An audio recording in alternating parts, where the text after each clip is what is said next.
छात्रों, अगर आप भी कक्षा 10वीं के सामाजिक विज्ञान अर्धवार्षिक पेपर में अगर आप 75 में से 75 अंक लेकर आना चाहते हैं तो इस वीडियो को पूरा लास्ट तक देखना है। आप बिल्कुल इस वीडियो को देखने के बाद में आप अपने जो पेपर है आपका, जो सामाजिक विज्ञान का आपका अर्धवार्षिक का पेपर है, उसमें आप पूरे 75 में से 75 अंक लेकर आ पाओगे। लेकिन आपको वीडियो को पूरा लास्ट तक देखना है। तो आज आपकी ये वीडियो बहुत ही शानदार होने वाली है, क्योंकि आपको एक एक क्वेश्चन सॉल्यूशन के साथ मिल जाएगा, जिससे कि आपकी तैयारी और भी आसान हो जाएगी। तो यहाँ पर आपके लिए एक वीडियो के लास्ट में हम जो सरप्राइज बताने वाले हैं, उस सरप्राइज को बिल्कुल भी मिस मत करना, क्योंकि वो सरप्राइज आपके लिए बहुत ही इंपोर्टेंट होने वाला है, जिससे आपके आएंगे 75 में से 75 अंक। तो आप स्कूल में टॉप करने वाले हो, ये समझ जाइए। तो यहाँ पर आप देखिएगा, सबसे पहले तो हम सही विकल्प देख लेते हैं। यहाँ पर प्रश्न क्रमांक पहला है, सही विकल्प चुनकर लिखिए। तो यहाँ पर पहला जो सही विकल्प है, इसमें क्या लिखा है? इसमें लिखा है नमामि देवी नर्मदे किस राज्य सरकार द्वारा प्रारंभ की गई है। तो यहाँ पर इसमें आपको 4 ऑप्शन देखने को मिलेंगे। 4 ऑप्शन में है मध्य प्रदेश, महाराष्ट्र, उत्तराखंड, बिहार। तो ये जो 4 ऑप्शन है आपके पास हैं, तो इन 4 ऑप्शन में से राइट आंसर कौन सा रहेगा, जल्दी से बताइए। अगर आपको पता है तो नहीं है तो चलिए मैं इसका राइट आंसर बता देता हूं। इसका राइट आंसर है मध्य प्रदेश। तो यहाँ पर मध्य प्रदेश इसका बिल्कुल करेक्ट आंसर रहेगा। इसके बाद में दूसरा देख लेते हैं। दूसरा प्रश्न, किस राज्य में साक्षरता का प्रतिशत सबसे अधिक है? किस राज्य में साक्षरता का जो प्रतिशत है वो सबसे अधिक है, जल्दी से बताइए। तो यहाँ पर केरल, उत्तर प्रदेश, गोवा, दिल्ली। तो यहाँ पर भी आपको 4 ऑप्शन देखने को मिलेंगे। यहाँ पर आपको स्पष्ट तरीके से देखने को मिल रहा है। तो इसका राइट आंसर कौन सा है? इसका राइट आंसर होगा केरल। केरल में साक्षरता का जो प्रतिशत है वो सबसे अधिक है।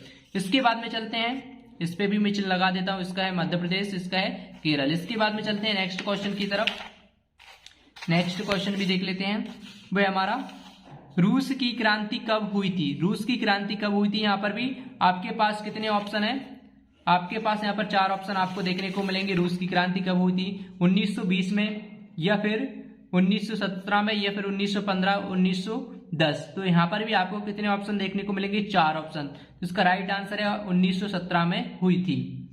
तो वाला ऑप्शन आपका सही रहेगा। इसके बाद में है नेक्स्ट क्वेश्चन, हिटलर के प्रचार मंत्री थे। तो हिटलर के जो प्रचार मंत्री थे वो कौन थे?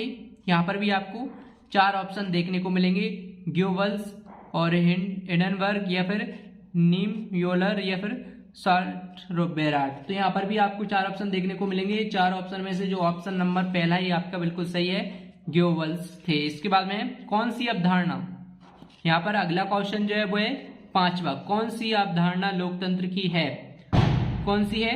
तो यहाँ पर भी 4 ऑप्शन है, असमानता, व्यक्तित्ववादिता, या फिर शोषण, स्वतंत्रता। तो 4 ऑप्शन में से आपका राइट आंसर कौन सा रहने वाला है? इसका राइट आंसर है वो ऑप्शन नंबर द, स्वतंत्रता। इसका बिल्कुल करेक्ट रहेगा। इसके बाद में है नेक्स्ट क्वेश्चन 6वां, बंगाल में किस वर्ष अकाल पड़ा था? तो बंगाल में किस वर्ष अकाल पड़ा था? तो इसमें भी आपको 1941, 1943, 1945, 1946। तो इसका राइट आंसर है 1943 आपका सही आंसर। इसके बाद में रिक्त स्थानों की पूर्ति कीजिए। छात्रों, इसके बाद में है प्रश्न क्रमांक 2, जिसमें आपको रिक्त स्थानों की पूर्ति करना है। तो सबसे पहला प्रश्न है आपका, यहाँ पर आप देखिए, भारत विश्व का सबसे बड़ा देश है। कौन सा विश्व का बड़ा देश है?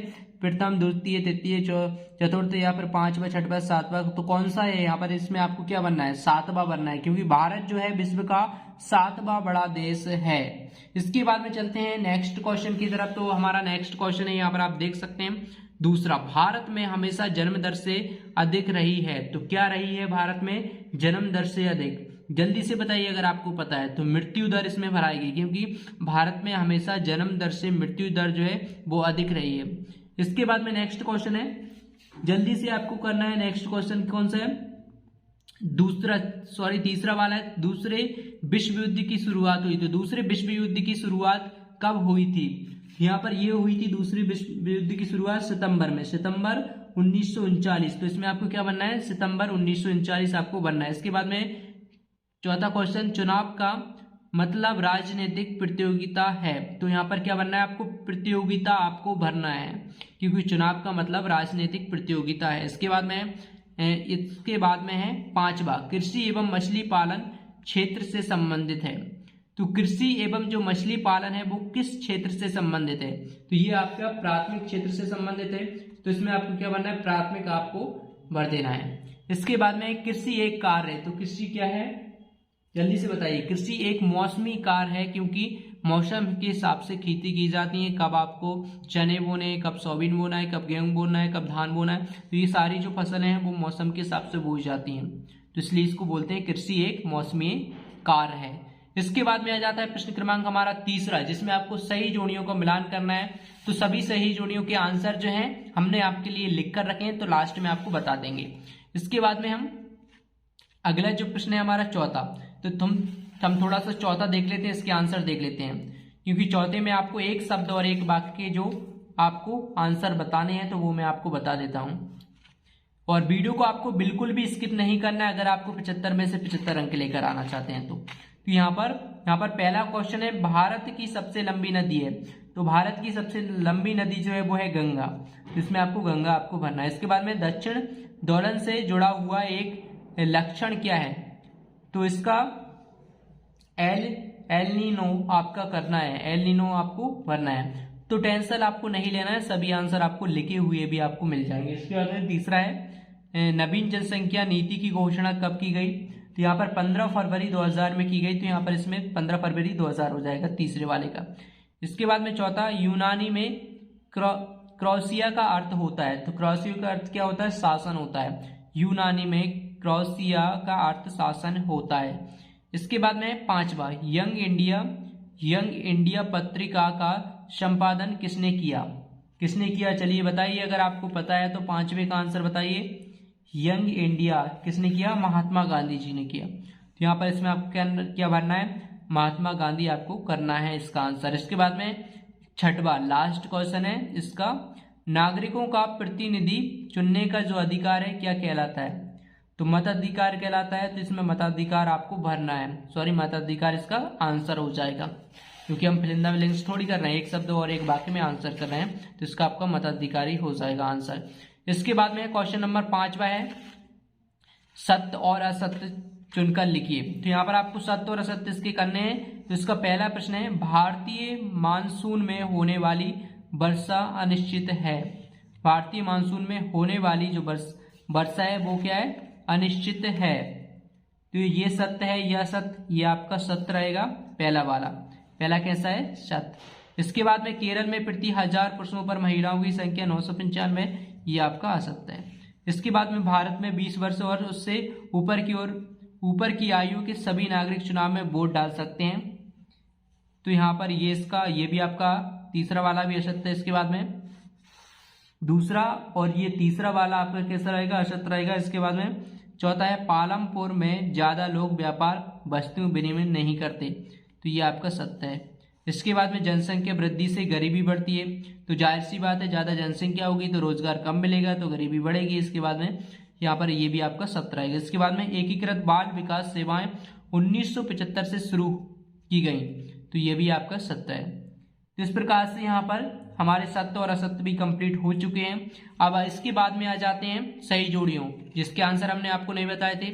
इसके आंसर और इस पूरे क्वेश्चन पेपर की पीडीएफ, आगे के सभी प्रश्न अगर आप देखना चाहते हैं और आप चाहते हैं कि सभी क्वेश्चन हमें मिल जाएं, तो आप इस पीडीएफ को कैसे डाउनलोड कर सकते हैं, सभी क्वेश्चनों को कैसे देख सकते हैं, डाउनलोड कर सकते हैं। तो चलिए मैं आपको बता देता हूँ कैसे डाउनलोड करना है। तो छात्रों सबसे पहले आपको यहाँ पर स्टडी ग्रो, तो छात्रों सबसे पहले तो आपको यहाँ पर गूगल पर आ जाना और यहाँ पर आपको सर्च करना है स्टडी ग्रो।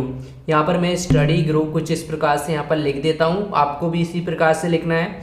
और जैसे स्टडी ग्रो लिखोगे, आप गूगल पर सर्च करोगे, तो सबसे टॉप पर जो वेबसाइट आपको देखने को मिलेगी, इस पर क्लिक करके इस वेबसाइट को ओपन कर लीजिए। जैसे ही आप इस वेबसाइट को ओपन कर लोगे तो यहाँ पर बहुत सारा स्टडी मटेरियल परीक्षा की तैयारी के लिए आपको देखने को मिलेगा। तो यहाँ से आप देख सकते हैं। इसके बाद में मैं नीचे स्क्रॉल करूंगा, तो क्योंकि मुझे चाहिए क्लास 10th से संबंधित आर्टिकल 10th अर्धवार्षिक से, तो यहाँ पर मैं नीचे स्क्रॉल करता जाऊंगा। तो यहाँ पर मुझे देखना है क्लास 10th परीक्षा से संबंधित आर्टिकल देखना है। तो यहाँ पर मैं नीचे स्क्रॉल करूंगा, यहाँ पर आप देख सकते हैं, यहाँ पर आप देख सकते हैं एमपी बोर्ड कक्षा 10वीं अर्धवार्षिक पेपर 2024-25 PDF डाउनलोड। तो इस आर्टिकल पर आपको क्लिक कर देना है। जैसे ही आप इस आर्टिकल पर क्लिक करोगे, क्योंकि यहाँ पर आपको क्लास 10th के सभी सब्जेक्टों की पेपरों की तैयारी के लिए यहाँ पर आपको मिल जाएगा कंटेंट। यहाँ पर आप देख सकते हैं, यहाँ पर जैसे कि आपको किस सब्जेक्ट का डाउनलोड करना है, तो जैसे आपको क्लास हिंदी का करना है तो इस पर आपको क्लिक करना है। अगर आपको क्लास 10th हिंदी अर्धवार्षिक पेपर की तैयारी करना है तो इस पर आप क्लिक कर सकते हैं, PDF डाउनलोड हो जाएगी। अगर आप क्लास 10th साइंस का करना चाहते हैं तो इस पर कर सकते हैं। सोशल साइंस का, सामाजिक विज्ञान का करना चाहते हैं तो आप यहाँ से डाउनलोड कर सकते हैं सामाजिक विज्ञान का। सामाजिक विज्ञान की PDF आपको यहाँ पर मिल जाएगी, इस पर क्लिक करोगे तो डाउनलोड हो जाएगी। तो अगर छात्रों आपके लिए जो लास्ट में हम सरप्राइज लेकर आने वाले थे, तो सरप्राइज आपके लिए ये है कि आप चाहे किसी भी जिले के हों, अगर आप विज्ञान में 75 में से 75 लाना चाहते हैं तो हमारे ABC 3 सेट अगर आपने कंप्लीट कर ली है, अगर 3 सेट अगर आपने हमारे कंप्लीट कर लिए तो आप 75 में से वाकई में 75 नंबर लेकर आ सकते हो अपने अर्धवार्षिक पेपर में। चाहे आप किसी भी जिले के स्टूडेंट हो, आपको सिर्फ 3 सेट हमारे कंप्लीट करने हैं ये अर्धवार्षिक परीक्षा को लेकर। प्रत्येक सब्जेक्ट के आप प्रत्येक सब्जेक्ट में अच्छा स्कोर कर पाओगे।